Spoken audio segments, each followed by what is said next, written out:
गांव में आया चालाक बंदर। पहाड़ों के पास बसा एक छोटा, शांत और सुंदर गांव था। गांव के लोग बेहद सादे थे और उन्हें सबसे ज्यादा गर्व था अपनी गर्म जलेबी और ठंडी लस्सी पर। लेकिन एक दिन इस शांत गांव में अचानक हलचल मच गई। सुबह सुबह गांव के चौधरी ने हांफते हुए आवाज लगाई, अरे सुनो सुनो, खबरदार रहो, गांव में एक चालाक बंदर आ गया है। लोग घबराकर दरवाजे बंद करने लगे। बच्चे भागकर छुप गए। लेकिन तभी पेड़ की टहनी से झूलता हुआ एक छोटा सा, शरारती और बहुत ही चालाक बंदर नजर आया। उसकी आंखों में चमक थी और चेहरे पर एकदम नटखट मुस्कान। रामू लस्सी वाला अपनी दुकान खोलकर बैठा ही था। तभी बंदर आया।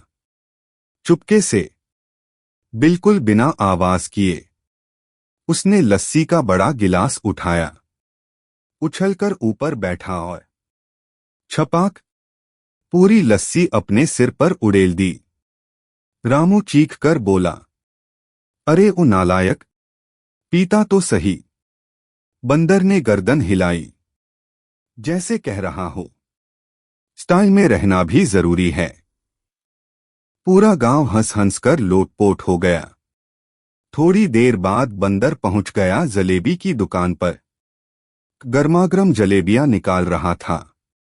बंदर ने एक जलेबी उठाई, उसे सूंघा और फिर शरारत सूझी।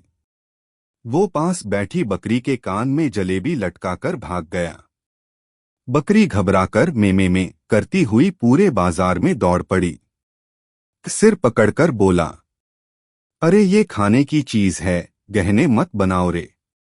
गांव वाले फिर से हंसी से दोहरे हो गए। अब गांव का चौधरी गुस्से में लाल हो गया। उसने कहा, अब इस बंदर को मैं पकड़कर दिखाऊंगा। मेरे रहते कोई चालाकी नहीं चलेगी। उसने केले से भरा कटोरा रखा और खुद झाड़ी के पीछे छुप गया। लेकिन बंदर तो उससे भी समझदार था। वो चुपके से आया और झाड़ी के पीछे छुपे चौधरी के सिर पर एक बड़ा मिट्टी का घड़ा रख दिया। चौधरी हिला भी नहीं। घड़ा पटाख से टूट गया और पूरा चेहरा मिट्टी से भर गया। लोग जोर जोर से ताली बजाने लगे, बंदर चाचा की जय हो। अब तक गांव वाले समझ चुके थे कि यह बंदर बुरा नहीं, बस थोड़ा चालाक और बहुत शरारती है। शाम होते होते लोग उसे केले, फल और गुड़ खिलाने लगे। बच्चे उसके साथ खेलते। बंदर पेड़ की टहनी पर बैठकर सबको मजेदार चेहरे बनाकर हंसाता। गांव का सारा तनाव, गुस्सा और बोरियत सब गायब हो गया। उस दिन गांव वालों ने खूब हंसी ठिठोली की और उस चालाक बंदर को गांव का सबसे प्यारा मेहमान मान लिया।